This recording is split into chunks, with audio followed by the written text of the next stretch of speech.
Picture a number so vast it nearly defies comprehension.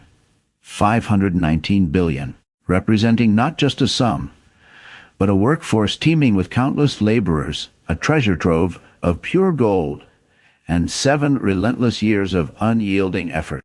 Now envision the creation of one of the most awe-inspiring monuments the ancient world has ever witnessed, constructed without the ringing sound of a single hammer echoing across the site. Around 3,000 years ago, a king named Solomon undertook a project so grand and ambitious that even today's engineers pause in disbelief when they delve into its intricacies. This edifice he commissioned would go on to become one of the most renowned structures in all of human history. The first temple in Jerusalem, commonly known as Solomon's Temple. This was no ordinary building. It gleamed with so much gold that travelers of the time claimed the sunlight bouncing off its walls could be spotted from miles away. Its value, when converted to modern terms, far exceeded that of the International Space Station and surpassed the combined cost of the world's tallest skyscrapers. But beyond the dazzling legends lies a deeper, more intricate tale, a narrative of ambition and devotion, of strategic political alliances, and an extraordinarily unique method of construction that continues to captivate historians up to this day. To fully appreciate why Solomon embraced such a monumental endeavor, we need to journey back several generations to the era of his father, King David. For over 4 centuries, the Israelites believed the divine presence of God dwelled within a sacred portable tent known as the tabernacle, a tent designed for a people who roamed deserts and wilderness for generations. However, by around the 10th century BCE, that nomadic phase had come to a close. David had unified the tribes of Israel, vanquished formidable enemies, and seized the strategic hilltop city of Jerusalem. For the very first time in their history, the Israelites had a capital city, a kingdom, and a tangible sense of permanence. David nurtured a profound dream: to construct a permanent dwelling for God, a temple that befit the majestic creator of the universe. Not a transient tent carried through the wilderness, but a monumental structure destined to stand as the spiritual heart of the nation. Yet, in the biblical book of Samuel, God informs David that he will not be the one to build this temple. Having spent much of his life as a warrior, his hands stained with the battles he fought, the sacred space, the temple symbolizing peace, would instead be crafted by his son. This son was Solomon. Even Solomon's very name bore symbolic meaning.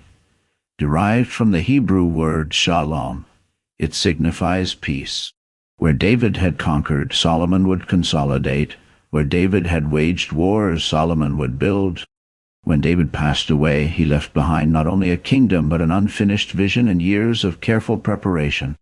Remarkably, in his final days, David shifted his focus away from military conquests and territorial expansion.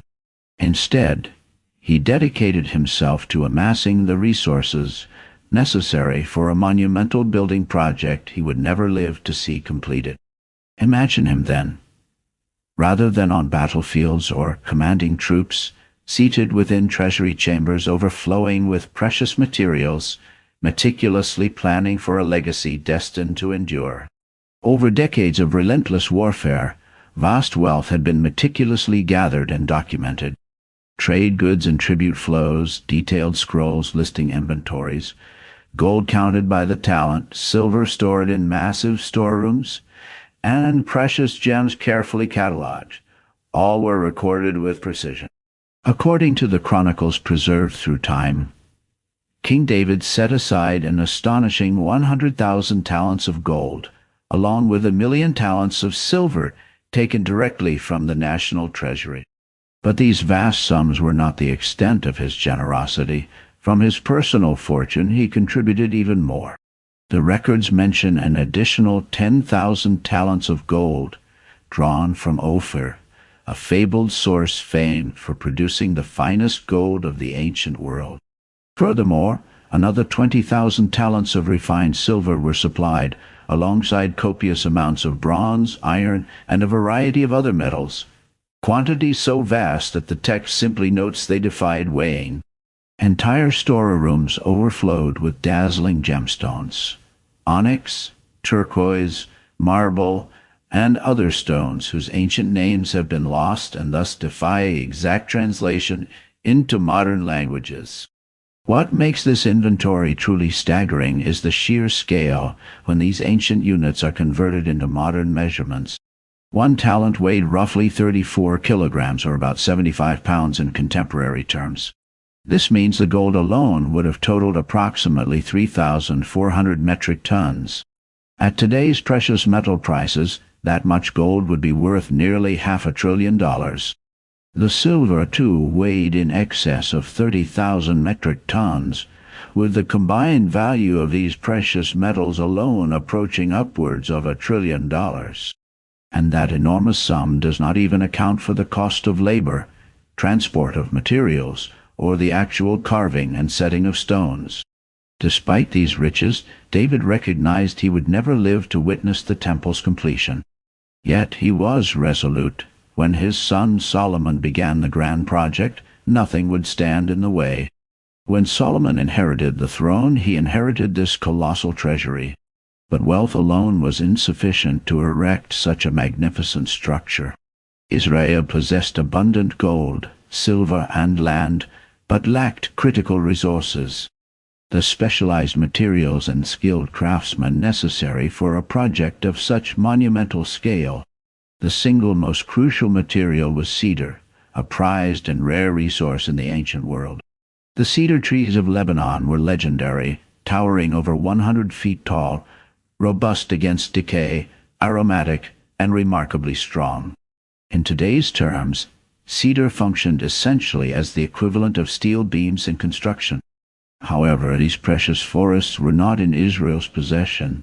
They belonged to Phoenicia, an established coastal kingdom dominating Mediterranean trade. Phoenicia's greatest city was Tyre, governed by its merchant king, Hiram of Tyre. David had already fostered a diplomatic relationship with Hiram, and Solomon sought to build upon this alliance. He dispatched a diplomatic message explaining that his father had long aspired to build a temple, but had been hindered by unending warfare. Now, enjoying a period of peace, Solomon intended to fulfill that dream. King Hiram agreed to assist, but this was no mere gift. It was an extensive commercial agreement. Each year, Israel would supply Tyre with thousands of tons of wheat and large quantities of olive oil, hundreds of thousands of liters in all. In exchange, Phoenicia would provide unlimited cedar and cypress timber, alongside additional resources necessary to bring Solomon's grand vision to life. At the heart of this incredible team was Hiram Abi, a master craftsman whose talents spanned bronze casting, woodworking, stone carving, and metalwork. He was a man of mixed heritage, revered for his skills and central to the project's success. But acquiring materials was only one part of the challenge. Transporting them was an equally daunting task.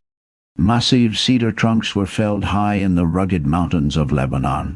Skilled workers then hauled these enormous logs down to the coastline, where they were carefully tied together into colossal rafts.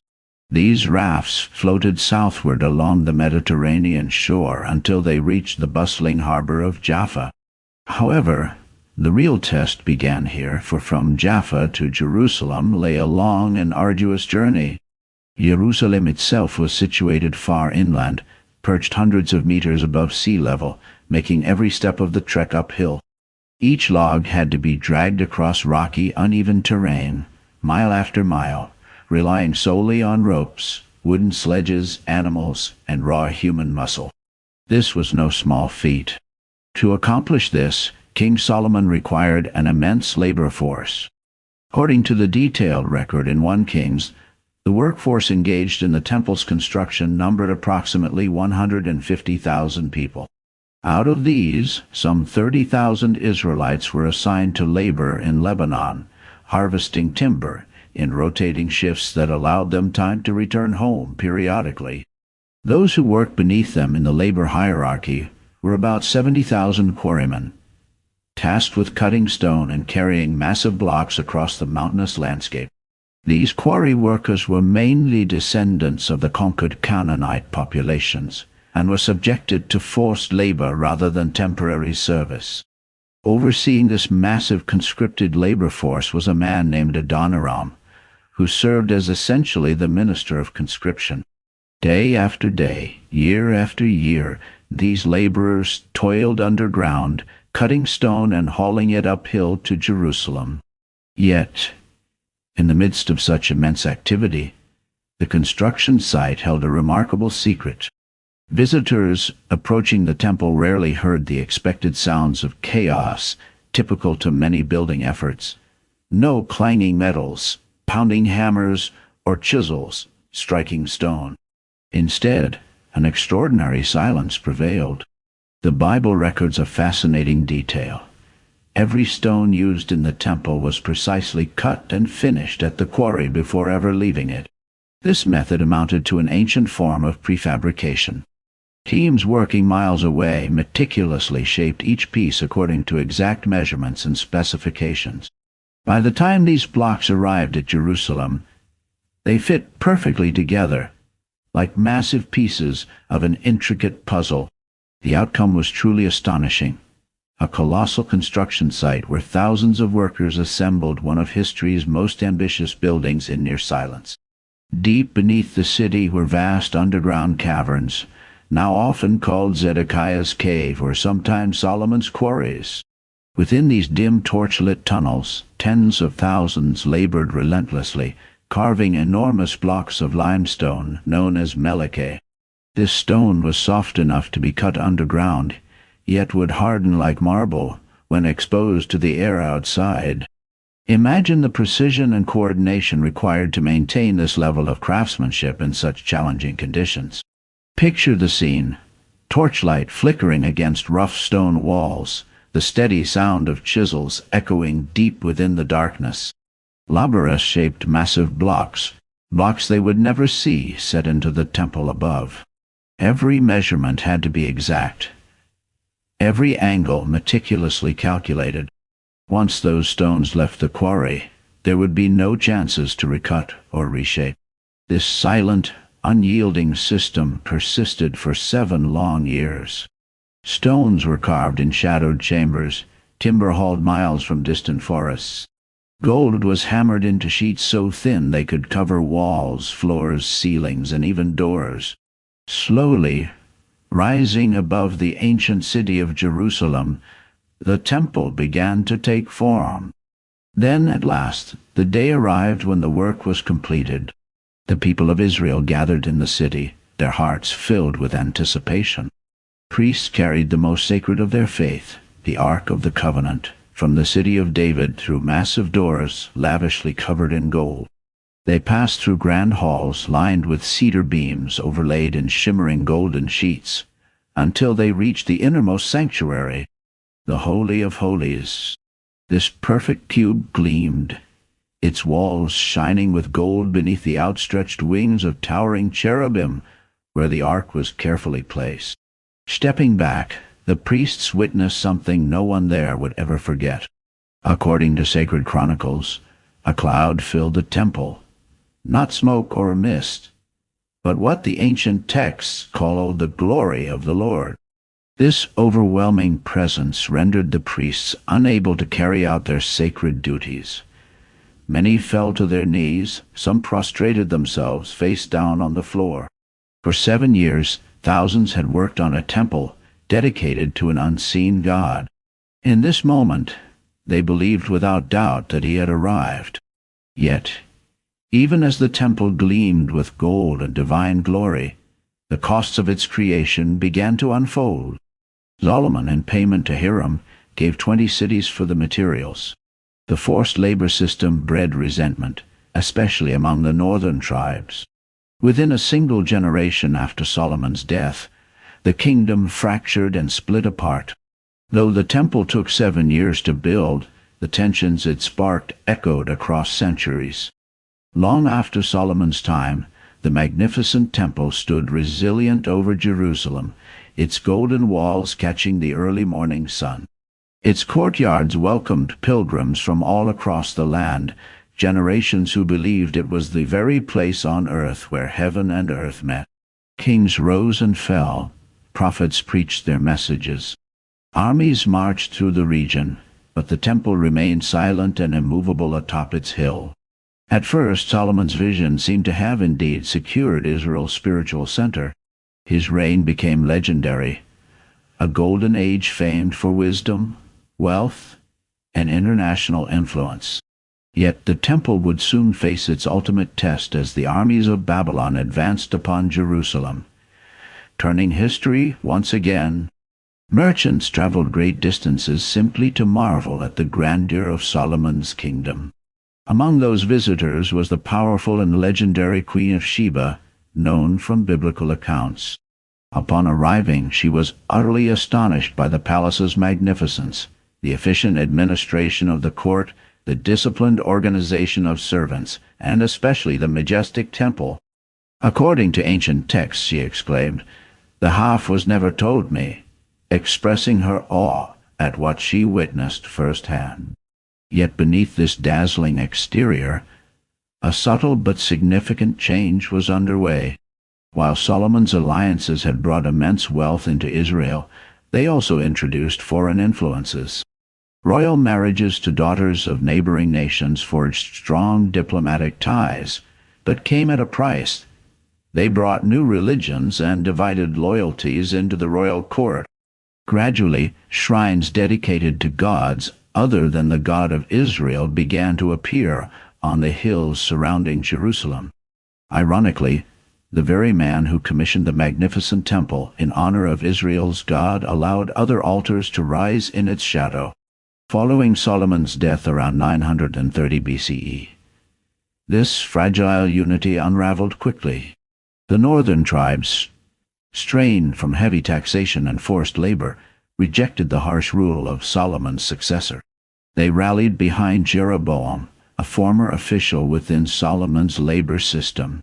In a matter of days, the once united kingdom fractured into two distinct nations, Israel in the north and Judah in the south. Jerusalem, with Solomon's revered temple, remained the heart of Judah. Over the ensuing centuries, the temple witnessed the turbulent saga of this smaller kingdom. Some kings honored the temple and its sacred purpose, while others neglected or even plundered it to pay off foreign powers. Military campaigns swept through Jerusalem. Egyptian forces under Pharaoh Shishak invaded shortly after the kingdom split, looting treasures from the temple's treasury. Yet, in other eras, leaders undertook efforts to restore the temple, repairing it, cleansing it, and replenishing worship within its walls. Prophets often walked the temple courtyards, delivering stern warnings. Among them, Jeremiah stood near the temple gates, delivering a message that stunned many. The people believed the temple made Jerusalem invincible, untouchable. Jeremiah challenged this belief, warning them not to place their trust solely in the temple's presence. "The temple of the Lord," he said, cautioning that no building alone could guarantee safety. He urged that if the nation abandoned justice and righteousness, even this sacred sanctuary would fall. Many found Jeremiah's warnings inconceivable. How could a building so central to a people's identity simply vanish? Yet far to the east, a mighty empire was rising. The armies led by Nebuchadnezzar II, king of Babylon, were sweeping across the ancient Near East.